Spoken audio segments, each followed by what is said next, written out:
everyone, now is your chance to try the award-winning products from America's #1 lash and brow serum brand, Grande Cosmetics. They put the power of dramatic, lasting enhancements in your hands. Whether you're looking to solve a frustrating beauty concern, level up your look, or get glam, Grande Cosmetics products empower you to enhance your lashes, lips, brows, and beyond. Jess, what if I want to level up my look, get glam, and solve the frustrating beauty concern? That's what Grande Cosmetics does. It does all three of those things in once. And now they have a collection of mini sizes, you know we love a mini, of their best sellers sold exclusively on grandecosmetics.com. So you're going to get the Grande Lash MD Lash Enhancing Serum, the Revolutionary Grande Brow Enhancing Serum. I've actually been using that on the centers of my brows. You know, sometimes as you get a little older, the brows thin out. Anyway, this helps with that. Grande Mascara, Conditioning Peptide Mascara, and the Grande Lips Hydrating Lip Plumper, which is like way more than a lip gloss. It has hyaluronic acid. It fills out your lips. If you use it 2 times daily for 30 days, you're going to see an overall increase in lip volume. So you're getting sort of a treatment and makeup in one, which is great. Now is your chance to try the Grande Favorites Kit or shop your most loved Grande Cosmetics products for 15% off. Just use the code FATMASCARA15. You can only get the set at grandecosmetics.com, so make sure to shop now. Use the code FATMASCARA15 to get the Grande Favorites Kit valued at $80 for only $29.74. Just use FATMASCARA15.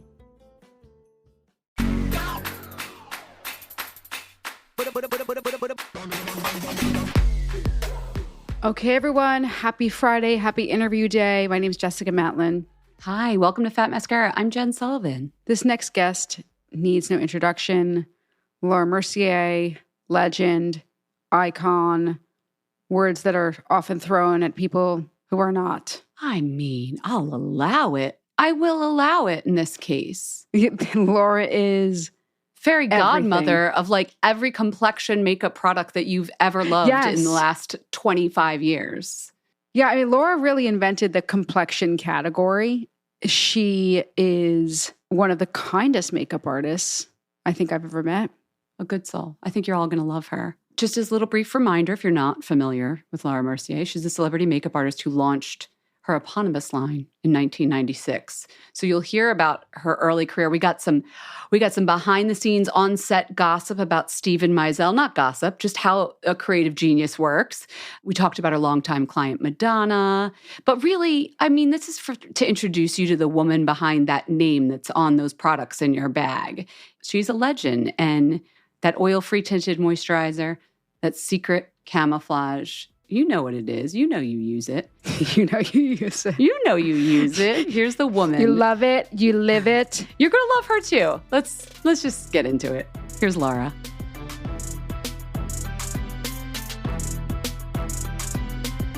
Laura Mercier, welcome to Fat Mascara. Hi, how are you? Hi, I'm very well. Thank you. Thank you for having me. Thank you for coming. This is major. So major. Your career is legendary. You're an icon, and we want to talk about it a little bit. So, you know, we do our research here at Fat Mascara. Sure. I know you went from being a 17-year-old student at art school in Paris, and then less than 10 years later, you're launching American Elle in New York City, doing test shoots, finding the models. How did that happen? It seems quick to me. Did it feel quick to you? Take us through your career path. Yeah. It was quicker than that. Actually, I left Paris. I was 24 years old with the team of Elle magazine when they wanted to launch Elle magazine in America, the American Elle. So that's when I first came to New York and got to feel the energy and the city and thinking, hey, I would love to spend some time in New York. So once I came twice with Elle magazine, I found an agent and it was done. And basically I've been living for 38 years in New York City. But so at 24, you were already an established makeup artist? I was a young makeup artist. I was working a lot for Elle and Marie Claire at the time because they're very sectaire in France. You know, they have their team. So those who are working for Marie Claire don't work for Elle magazine and vice versa. So, but I happened to work a little bit for Marie Claire as well. I was a Elle girl first, to be honest. Yeah. And it was a great learning experience. But Yes, I was an established makeup artist, but of course, still tons to learn. So I was happy to really make my marks in another country. Yeah. And I think of you as a New York City girl. I was just reading this New York Magazine story about the it girls of the 80s and 90s. And I was looking at some of the women and I was like, Laura was probably there doing their makeup then, like the late 80s, early 90s. What was the scene like? Were you going out to clubs, having fun with all the models? Oh my God, you would be so bored with me because I was the non-conformist girl working in fashion, meaning the only thing that I was obsessed with was my job and make sure that I felt good and happy and energetic to do my job. So not going out, not taking drugs, not smoking, not drinking. I mean, literally. So I gave my entire life into makeup from day one. This is the type of girl I was, the way I was brought up. I was not a go-out girl, first of all. It was not my thing, never been. So I preferred go back to my home apartment and see a good movie or read a good book. They said, and so boring, but I was very content with that. And I could arrive. I was always on time at the job when everybody else didn't care and arrive at just any time and be completely tired and exhausted because they had spent the night out. I was always fresh and up and running. That was me. And I really built my career that way. All the time. It served you, didn't it? I'm sorry? I said it served you, didn't it? It worked to your advantage. I guess so. I mean, it's not a guarantee because you're a boring girl, you're going to get a great career for sure. But one thing is that my ethic... If only. my ethic of working was really... I'm asked a performance, I'm asked to do something, I'm going to do the best I can, and I'm going to give my all. So it's always been my principle in life, always in everything I did, no matter what.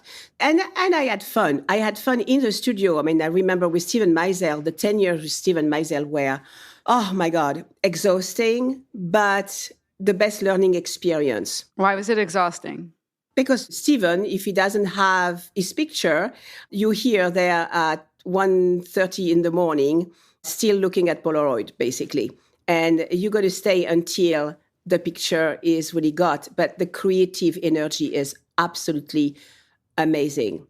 Since we are an audio podcast, and I don't know if everyone listening can picture a Steven Meisel, or just kind of paint the picture for us, because this is very romantic to me. Like I'm loving this. I'm loving talking to you. I'm loving this whole moment that you're painting. Give us like one of your favorite Steven Meisel shoots that had you up till like 1 a.m. It would be the Vogue. Obviously, at the time we were doing the covers for Vogue. So it would be the content inside where a fashion spread would have to be done the right way, the way Steven had it in mind.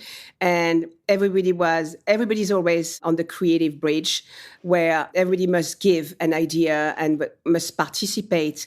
So Steven can have his team, can trust his team to do the job.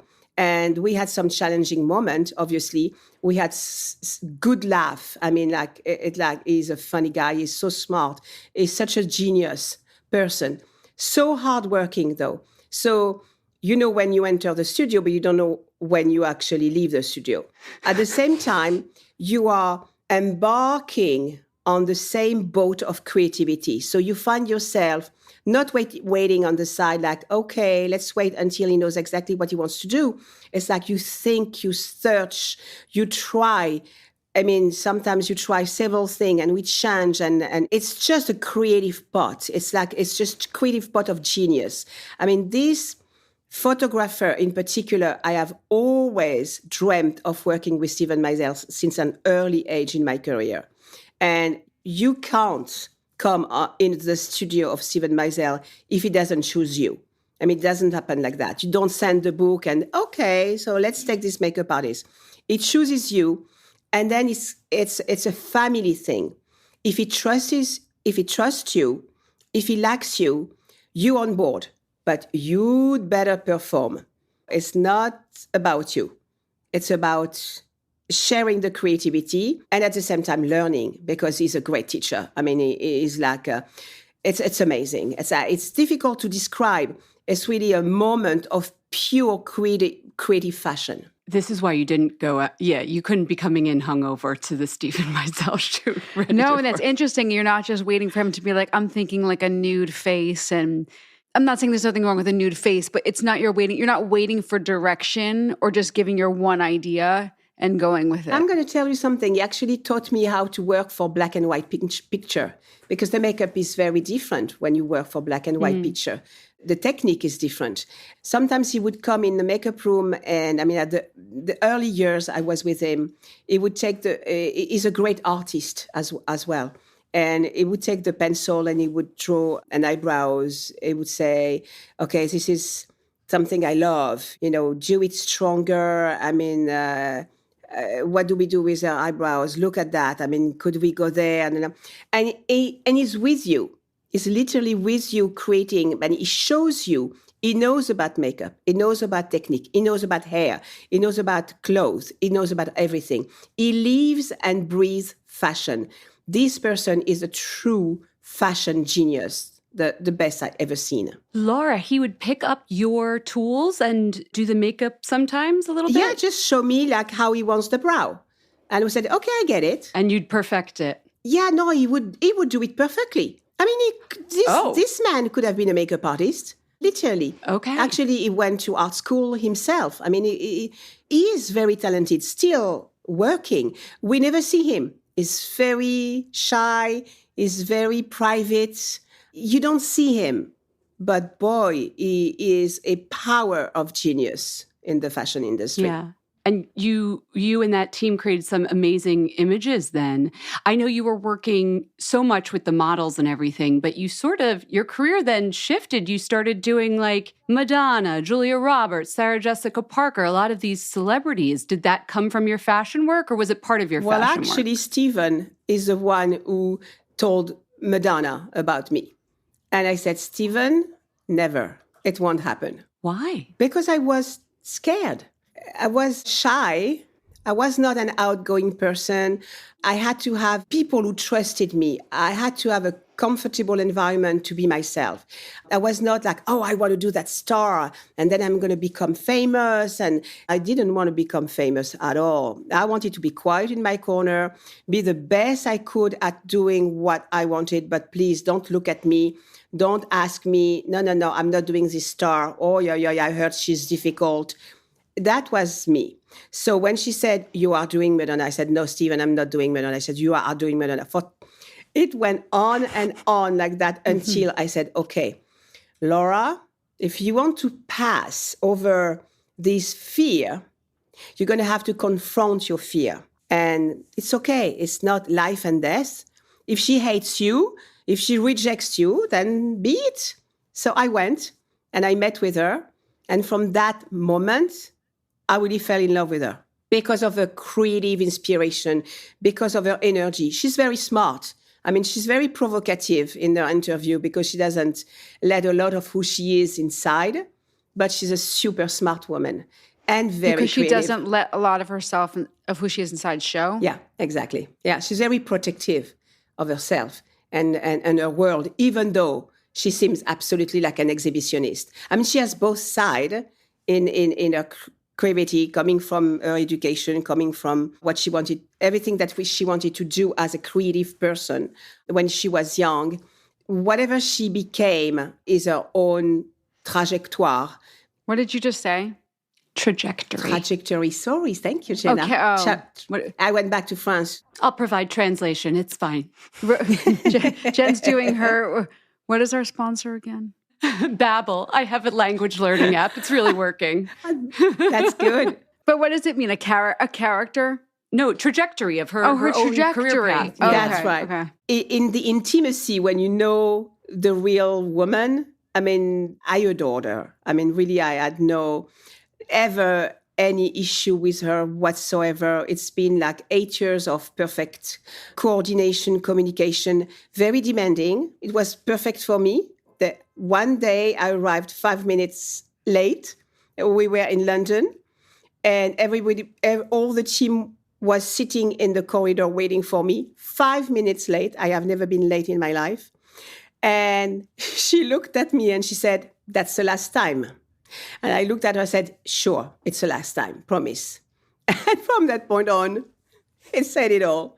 I mean, you had to be, but the beauty of her was the respect she has for the creative people around her, saying hello to all the technicians, being super pro. Super pro is what I loved also doing with her. Not only creative, but very respectful. So she would say, "Okay, Laura, how long do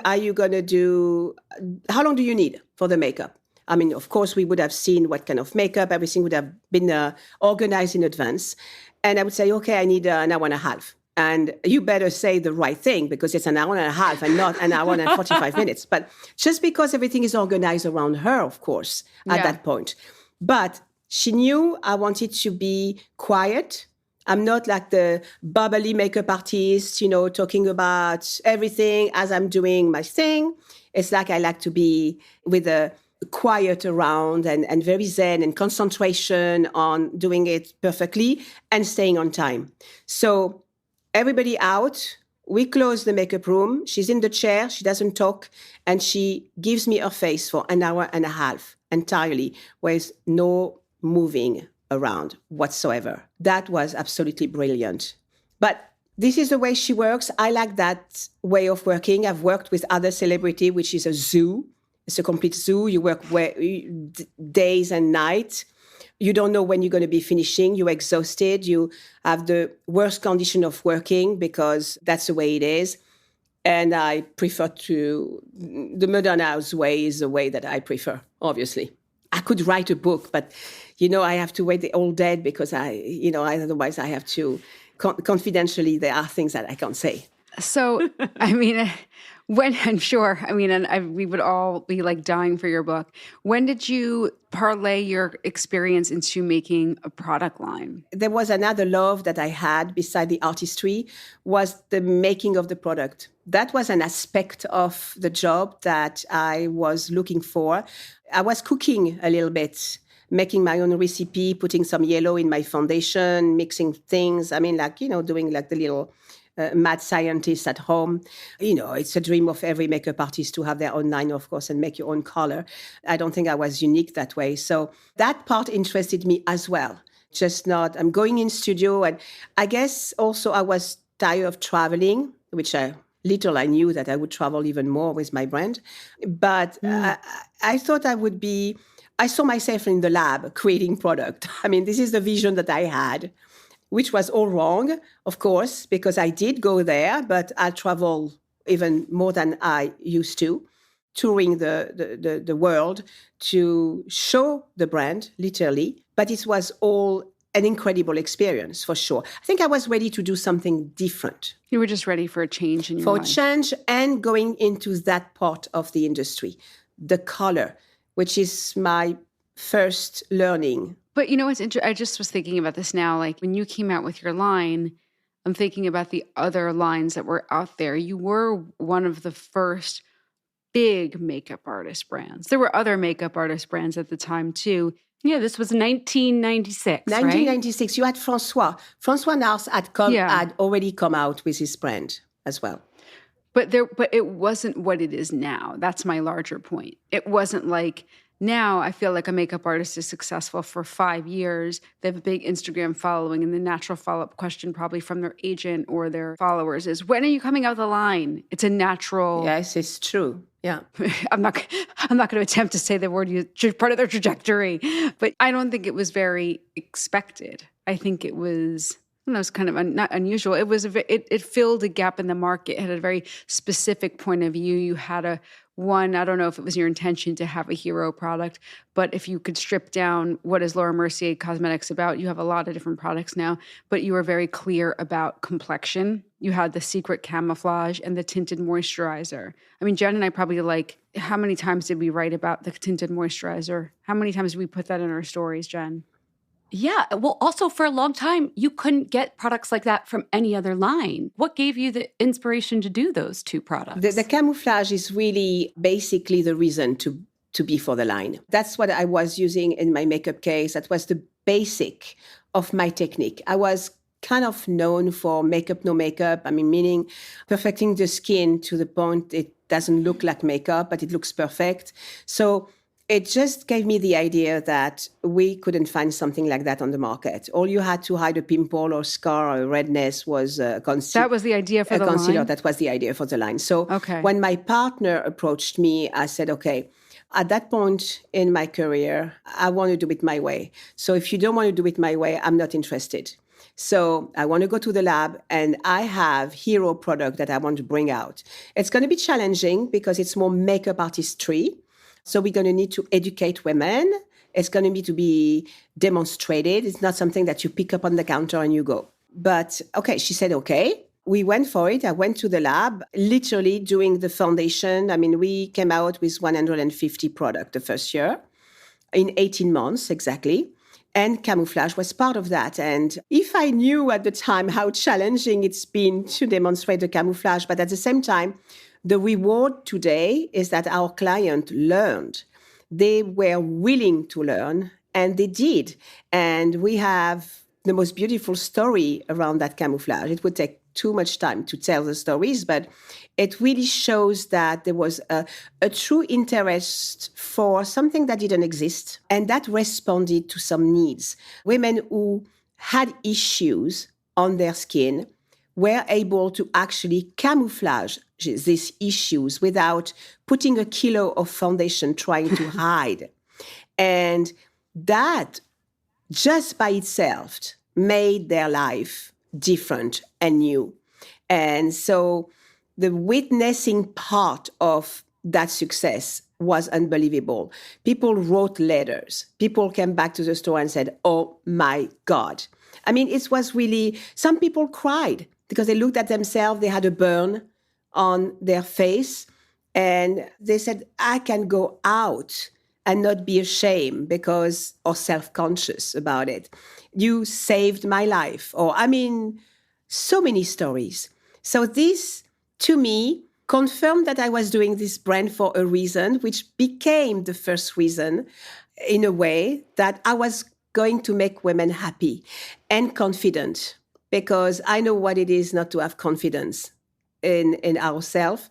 And that's a handicap for life. If all of a sudden with any tool, with sport, with diet, with anything, you can get more confidence in your life, you're going to go further. You're going to be able to evaluate in a different way.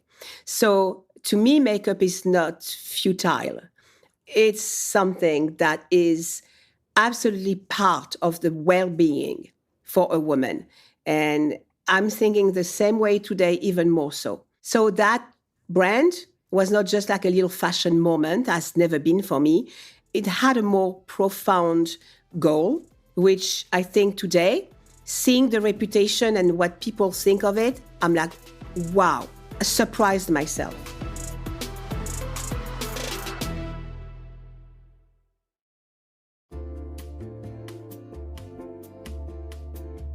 All right, guys, you know that we talk a lot about Prose. We sing their praises. It is truly custom made to order hair care, and switching to a custom routine from Prose is one of the best things I've ever done for my hair. And Jen, I know you are crazy about it too. The thing about Prose is, because it's custom, when I switch to it, it keeps switching with me. Let me explain. You do this quiz. So you go online, Prose.com, you do their hair quiz, ask you about where you live, like your hair issues. First of all, my hair issues change from quarter to quarter.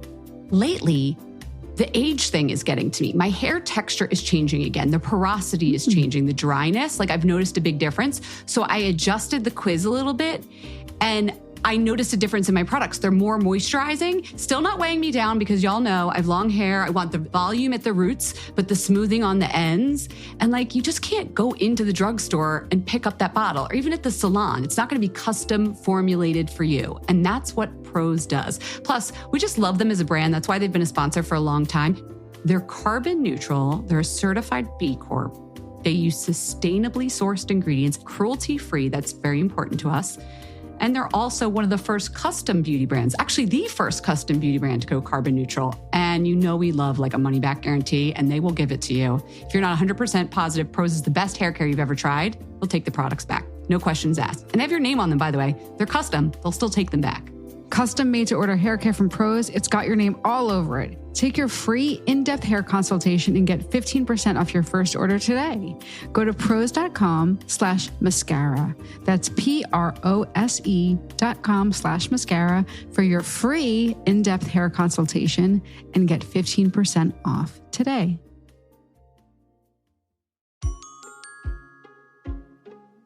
So on Fat Mascara, we always talk about sunscreen, but let's be honest, sometimes it could feel a little bit like kind of like taking your medicine. Tizo is so different. It's almost like applying a primer. It feels like a primer, you're right. And this sunscreen is amazing. It is 100% a mineral sunscreen, which is so good because it works immediately when you put it on. You don't have to put it on 15 minutes before you go in the sun like you do with chemical sunscreens. Tizo stands for titanium dioxide and zinc oxide. These are the minerals and sunscreens that are the best choice for your skin, your body, even the environment. And you're going to look forward to putting it on. Like Jess said, it's sort of a primer.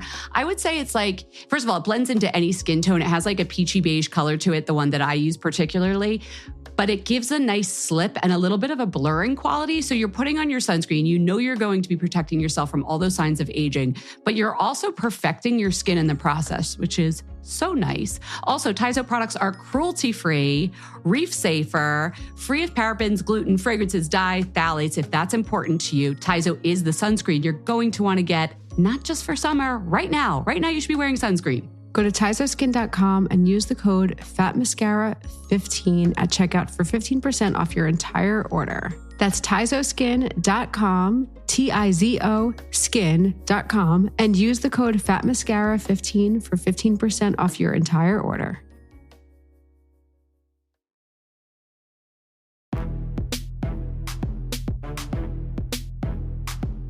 You said you were shy though, and here's your name everywhere on all these products. Do you ever meet people who are like, oh, you're a real person? Oh my God, it happens. I mean, it's like very unpretentiously.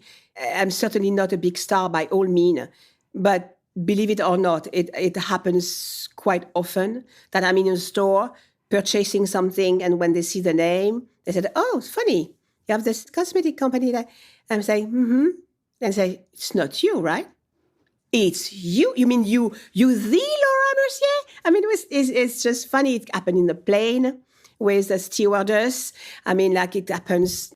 It's usually wherever they see my name, they just question. They heard it, so they wonder. Do you think that part of that is because you don't put yourself out there? Oh, I don't do it on purpose. I'm not cultivating the secret thing as a strategy.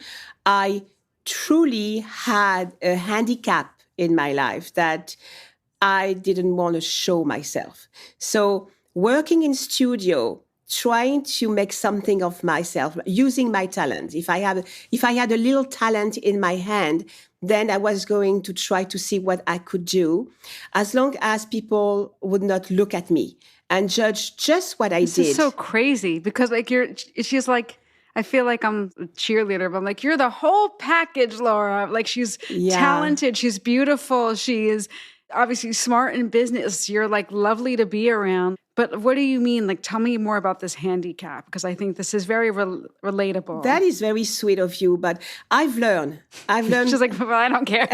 No, but I mean, she's like, also I know, but yeah. Keep going. No, I've learned. I've done my homework. I was brought up this way. Mm-hmm. The education was basically, you don't pay compliment. There is no compliments. Like you come back from school and you say, oh, I got a B. And she said, yeah, well, why didn't you get an A? And everything is like that. I mean, you're too fat. You don't dress well. You don't know how to do your hair. I mean, it's like constant judgment and never building confidence. And the three girls, my two sisters and I, were brought the same way. We're very different, but we were all handicapped in one way or another because we were not given confidence. And that stayed with me in a way that I thought, how unfortunate. This is the first thing you have to give to a kid, no matter how your kid is. If you don't say to your kid you love him or her, and she or he is beautiful, and whatever she or he does well, we should acknowledge, then you are naked with no tool to take life in your own hand, you're going to have a gap. So I finally decided to move to the States because I thought I'm going to stay away from my family. I have to be born again. I have to build Laura. First of all, I changed my name. They changed it at this esthetician school where I learned aesthetic, the Caritas school. They changed my name. They gave me Laura. So Michelle was gone. So my birth name was gone. And I could be a different person. So I came to America as a Laura. And I was by myself, living in a little tiny studio, a shitty studio with cockroaches everywhere and mice. I mean, literally, having my foot on the floor in the middle of the studio because I thought the mice are going to go all around, but they're not going to pass in my hair. I mean, this is like, I'm just laughing today, but it is what was great experience at the same time. But I was going to build my life from scratch. And I had to do that by myself because no one could do it for me. So it was hard work. It was really starting over, doing catalogs and not having an apartment, living with someone, sharing co-location because you don't have enough money to do that. Then people pay you when they think about it. Sometimes they don't pay you at all. You go through agency who take your money and don't give you the money. You go through everything that's possible and you learn. And you learn the hard way, which today my philosophy is if you don't get through harsh experience, you don't grow. Okay. You know what we say, what this stuff makes you grow even better. And that's true. So it was not easy. It was fabulous because I did it. And all of a sudden, it was not about me being ugly and fat and stupid and not able to do anything. It was about me being someone living, breathing, having 2 hands, 2 legs, a head, and the little talent that I had, I was going to try to experiment and become a better person, the best I could. I never dreamt of being famous, never dreamt of having money, never dreamt of all that. And it just happened. It sounds like you've been through such a big evolution, hard one that you worked on. Are there still things where you feel out of your comfort zone or feel little Michelle coming back and whispering in your ear? When I went back to France, I became the little Michelle again. I went back to France 4 years ago, actually when COVID happened. Of course, everybody was closing offices. And then I was in France when the confinement, everybody was confined. We couldn't travel anymore. And then I said, okay, this is it. I have to take a decision. I'm back in France. I'm an old cookie now. I'm on the age of retirement, basically. I have to choose my country. It's enough. New York is over for me. And the line had been just bought out. I didn't know what I could expect. So I took the decision. And then here I am back with my family. I lost my mom 3 weeks ago. And I'm so sorry. That's okay. She was 91 years old. And you think, okay, dad is gone, mom is gone, and my older sister's gone. So I'm left with one sister and my nephew and nieces. This is my family now. And then I still don't feel at home for some reason. The little Michelle, the little demons came back because there is a lot of jealousy around me. Like I've become somebody and who am I? Like they know Michelle, they don't really know Laura. I was away for 38 years. I was not around for 38 years. And so that creates a big discomfort within my family. I'm having a little bit of a tough time over there. But hey, I'll work that out. It's going to be fine. What do you use to help you when you have moments like that? Any practice or?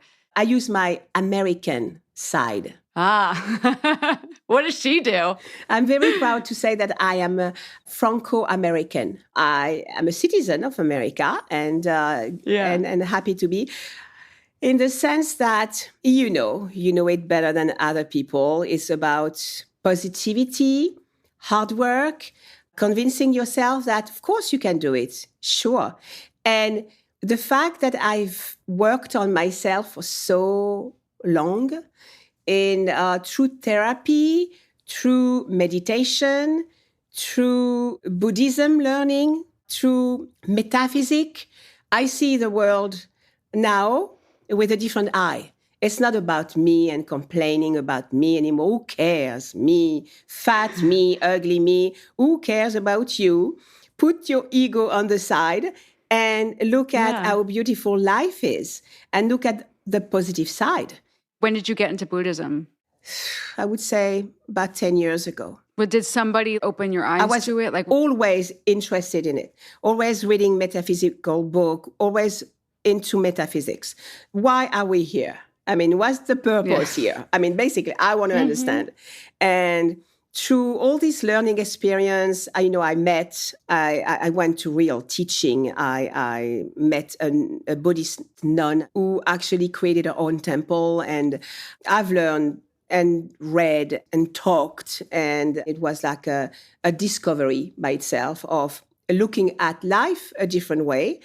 I'm actually finishing Tina Turner's book, she wrote about Buddhism saving her. And it's very interesting.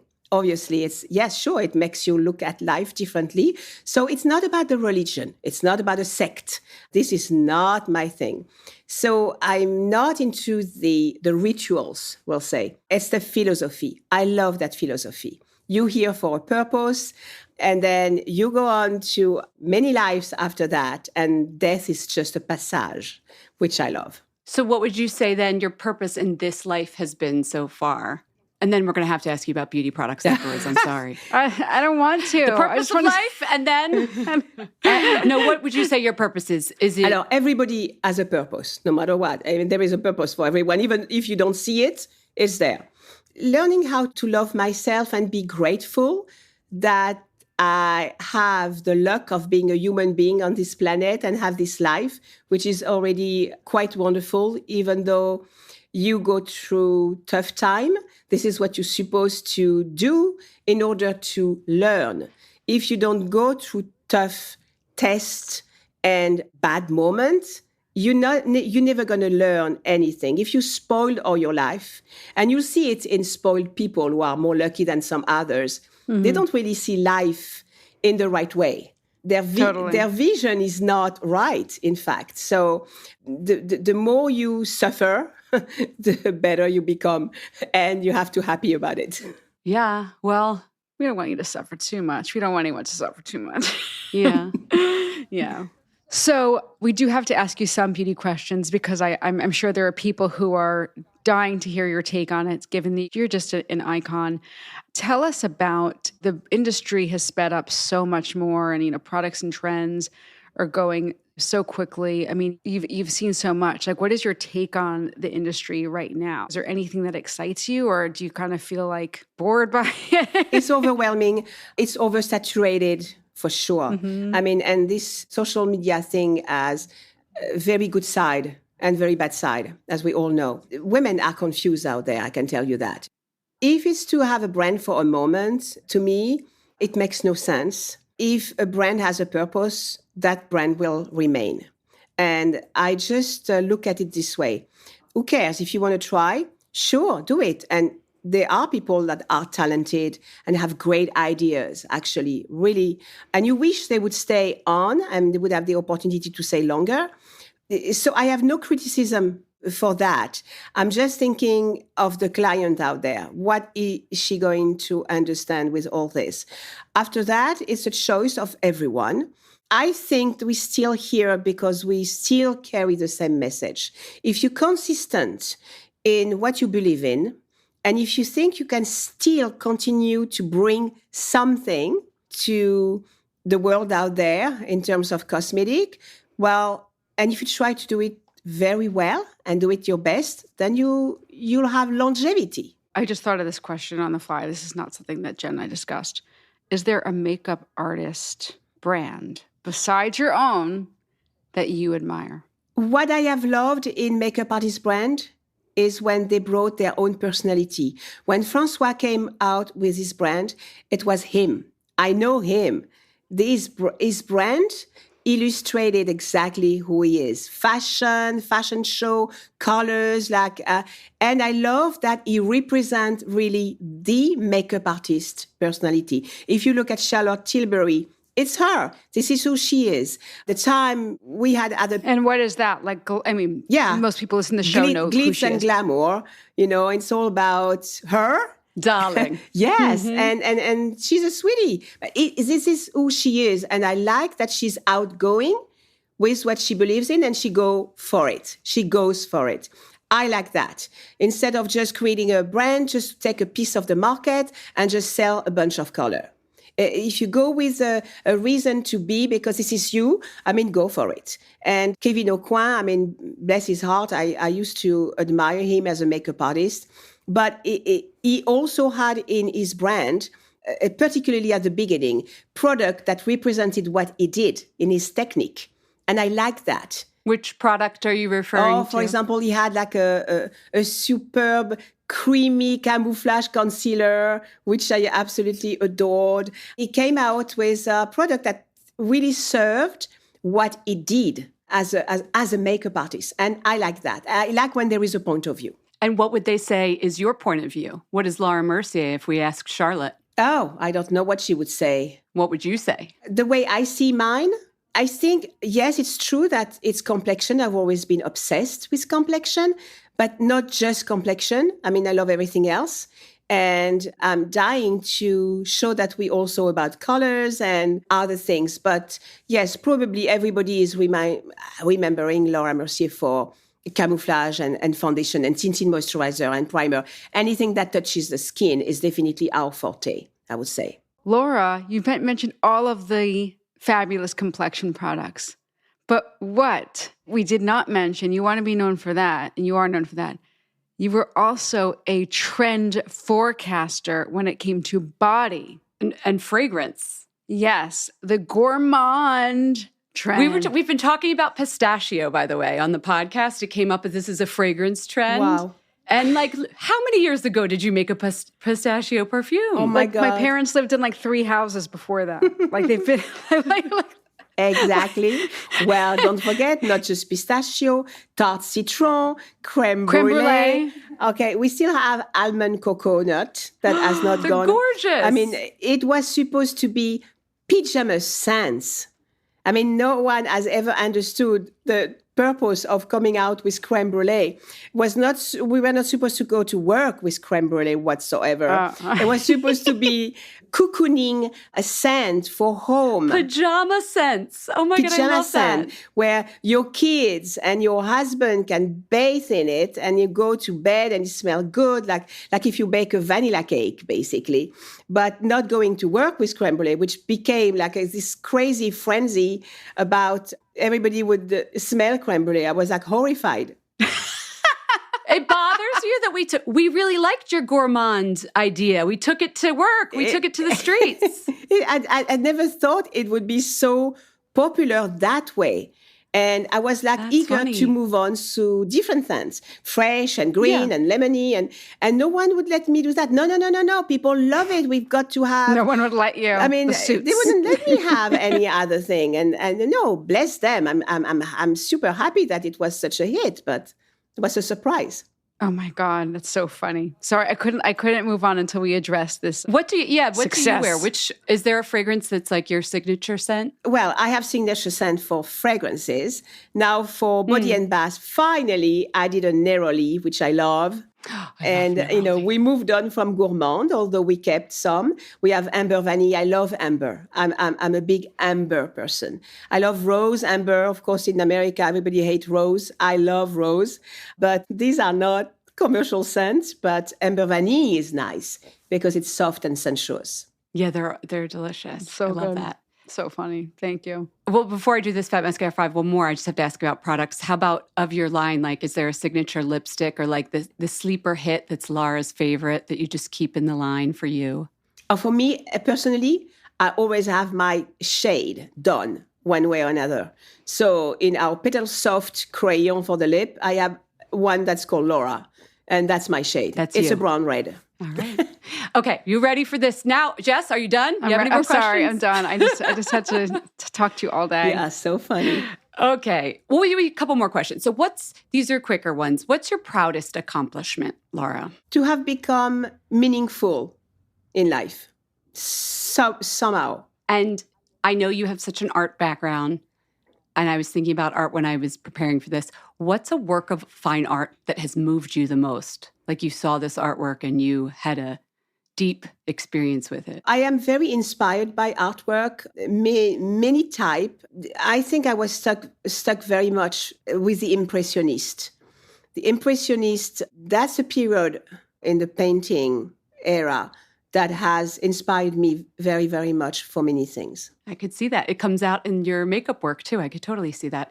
Okay, whose makeup would you like to do that you haven't done yet? Whose face do you want to paint? To be honest with you, I don't have a wish of doing anybody anymore.